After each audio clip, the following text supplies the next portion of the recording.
کہ یہ پورا ہندوستان کفرستان بنا ہوا تھا. یہاں پہ اکتے دکتے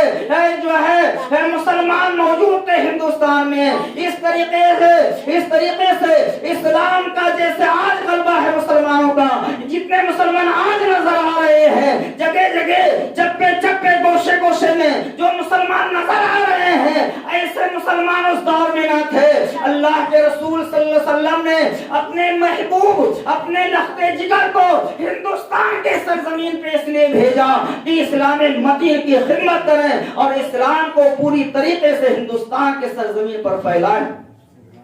جب ایسے مقرب بندوں کو رب قدیر اس دار فانی میں بھیجنا چاہتا ہے, دین متین کی خدمت لینا چاہتا ہے, تو پیدا ہوتے ہی ان کے بارے میں اعلان کر دیا جاتا ہے, خاموش اعلان کرا دیا جاتا ہے. آپ کہتے ہیں کہ یہ کیسے ہو سکتا ہے کہ ایک اللہ کا دوست اس دار فانی میں جلوہ گر ہو تو اس کا خاموش اعلان ہو جائے, پوری دنیا اس کا نام اس کے نام کے جو ہے تسبیح پڑھے. عزیزان ملت اسلامیہ, کہنے کا مقصد یہ ہے کہ جب اللہ تعالیٰ دین کے نگہبان کو, دین کے مریم کو پیدا کرتا ہے تو اس کو پیدا کرنے سے پہلے ہی ولایت کا جو ہے نمبردار بنا دیا کرتا ہے, اور جب اس دار فانی میں بھیجتا ہے تو اس کے استقبال کے لیے آسمان سے فرشتوں کو فرش زمین پہ نازل فرماتا ہے, آسمان سے قندیلیں روشن کر دی جاتی ہیں. یہ یاد کیجئے وہ تاریخ جب حضرت سیدنا سرکار غیاث الدین علیہ رحمت و رضوان کے لخت جگر نور نظر حضور خواجگاہ عطائے رسول ہند الولی غریب النواز کی جس وقت ولادت بسعادت ہوتی ہے, سنجر کے سرزمین پر ہر گھر میں لوگ تہجد گزار ہوا کرتے تھے, لوگ عبادت اور ریاضت میں مشغول رہا کرتے تھے, لیکن سب لوگ یہی سوچتے تھے کہ ہم سے پہلے کوئی تہجد ادا کرنے کے لیے مسجد میں نہ داخل ہونے پائے. عزیزان ملت اسلامیہ, لوگ جو ہے دوسرے پہر کا انتظار کیا کرتے تھے. عزیزان ملت اسلامیہ, ایک روز ایک شخص اٹھتا ہے تہجد کے ارادے سے, کیا دیکھتا ہے کہ صبح کی سفیدی نمودار ہونے والی ہے, وہ بہت پریشان ہو جاتا ہے, بھاگتا ہوا مسجد کی طرف جاتا ہے, وہاں دیکھتا ہے میں تو کچھ نہیں, ابھی آدھی رات گزری ہے, ابھی جو ہے صبح کی سفیدی نمودار نہیں ہوئی ہے. عزیزان ملت اسلامیہ, اللہ رب العزت اپنے مقرب بندے کے ولادت پہ کیسے انعام عطا فرماتا ہے. یا یہ جو ہے آپ تمامی حضرات اس معاملے کو جو ہے بغور سنیں اور سمجھیں. عزیزان ملت اسلامیہ, سرکار خواجہ ہند الولی غریب النواز کے کاشانے پر ایک بہت ہی جو ہے نورانی قندیل جلا ہوا ہے, قندیل روشن ہے. اب لوگ بھاگ بھاگ کر کے اس قندیل کی طرف جا رہے ہیں تو لوگ کیا دیکھتے ہیں کہ حضرت سیدنا سرکار غیاث الدین علیہ رحمت و رضوان کا کاشانہ ہے, اور ان کے کاشانے کے اوپر آسمان سے لے کر کے ان کے کاشانے تک کے نور ہی نور ہے, نور کی جو ہے فوکس آسمان کے بلندی سے آ رہا ہے. عزیزان ملت اسلامیہ, اب تمام سنجر کے لوگ اکٹھا ہو کر کے حضرت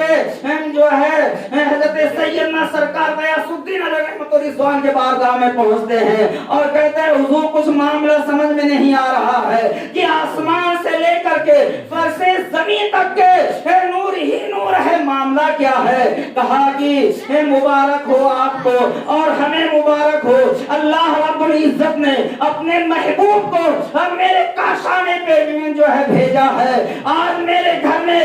میرے بچے کی ولادت ہوئی ہے. عزیزان ملت اسلامیہ, کہا کہ یہ جو نور دیکھ رہے ہیں, ایک نور کی روشنی دیکھ رہے ہیں, ایک میرے بیٹے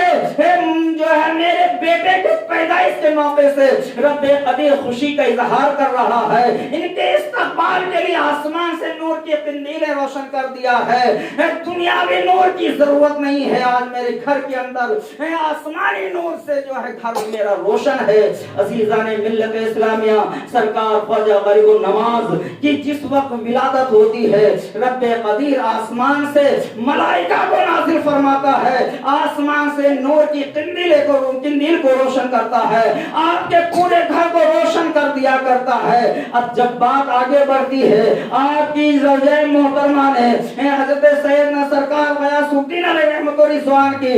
جو ہے شریک حیات نے کہا کہ بچے کا نام رکھ دیا جائے، تو کہا کہ نام کون سا رکھا جائے؟ تو عزیزان ملت اسلامیہ آپ ارشاد فرماتی ہیں کہ جب میرا یہ لخت جگر نور نظر میرے شکم میں تھا تو اس وقت ہاتھ پہ غیبی سے ایک آواز آتی تھی کہ تیرے شکم میں جو بچہ پل رہا ہے وہ کوئی عام بچہ نہیں ہے بلکہ ہندوستان کا بادشاہ معین الدین ہے، اس کے ولادت پر اس کا نام حسن رکھنا۔ عزیزان ملت اسلامیہ، جب آپ کی زوجہ محترمہ نے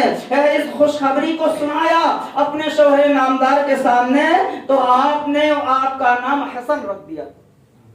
حضرت خواجہ غریب النواز علیہ رحمت رضوان کا نام حسن رکھا، بعد میں آپ کا لقب معین الدین ہو گیا۔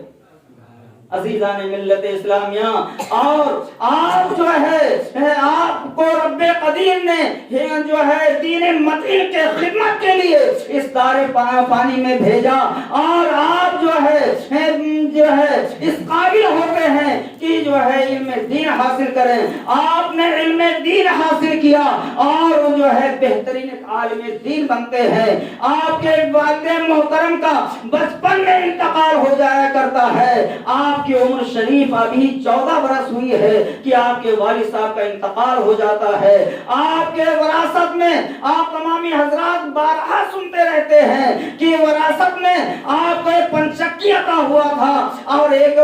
جو ہے انگور کا باغیچہ عطا ہوا تھا، آپ اسی کی سچائی کرتے تھے، اسی جو ہے آپ پاشی کیا کرتے تھے، ایک پنچکی تھا اسی سے کام کاج کیا کرتے تھے۔ عزیزان ملت اسلامیہ، المختصر آپ اس جو ہے باغ میں موجود ہیں اور وہاں پہ ابراہیم قندوزی تشریف لاتے ہیں۔ آپ جب وہاں تشریف لاتے ہیں تو سرکار خواجہ غریب النواز سے کہتے ہیں کہ بیٹا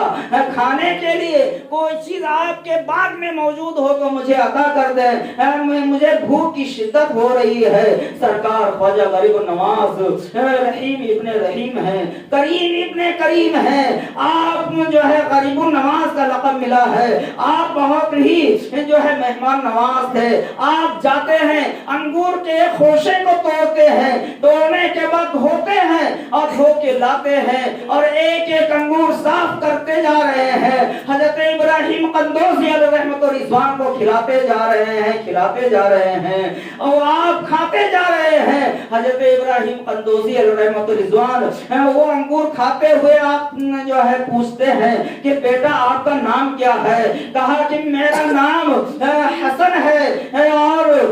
جو ہے لوگ مجھے معین الدین بھی کہتے ہیں۔ عزیزان ملت اسلامیہ، آپ نے سوال کیا کہ آپ کے والد گرامی کا کیا نام ہے؟ آپ نے جواب دیا میرے والد گرامی کا نام غیاث الدین ہے۔ عزیزان ملت اسلامیہ، اتنا سننا تھا کہ ابراہیم قندوزی اچھلنا کودنا شروع کر دیتے ہیں دیوانہ وار، آپ بہت ہی خوش ہوتے ہیں، تبسم سے آپ کے خوشیوں کی انتہا نہیں رہتی ہے۔ کہا حضور والا مجھے یہ تو بتائیں کہ آپ اتنا خوش کیوں ہیں، اتنا جو ہے خوش کیوں نظر آ رہے ہیں، اتنا اچھل کود کیوں مچا رہے ہیں؟ کہا بیٹا مجھے ایک کام سپرد کیا گیا تھا اور اس کام کو آپ جو ہے سپرد کیے آج تقریباً 30 برس کا زمانہ گزر گیا ہے۔ آپ جانتے ہیں کس نے اس کام کو سپرد کیا تھا، ہمارے حوالے کیا تھا؟ کہا کہ حضرت حاجی شریف زندانی نے مجھے ایک کام سپرد کیا تھا، آپ نے مجھے ایک روٹی عطا کیا تھا، کہا کہ جب تم آسمان کے بلندی کی طرف دیکھنا اور جب تم جو ہے عرش اعظم کا پایا نظر آ جائے اور جب جو ہے فرش زمین کے اندر نظر ڈالنا تحت الثرى نظر آ جائے تو آدھی روٹی تم کھا لینا اور آدھی روٹی بچا کے رکھ لینا، اور میرا ہمارے سلسلے میں ایک بچہ ہوگا جس سے آپ کی ملاقات ہوگی، اس کا نام حسن ہوگا اور اس کا لقب معین الدین ہوگا اور جو ہے حضرت سیدنا غیاث الدین کا بیٹا ہوگا۔ اگر جو وہ یہ نام بتائے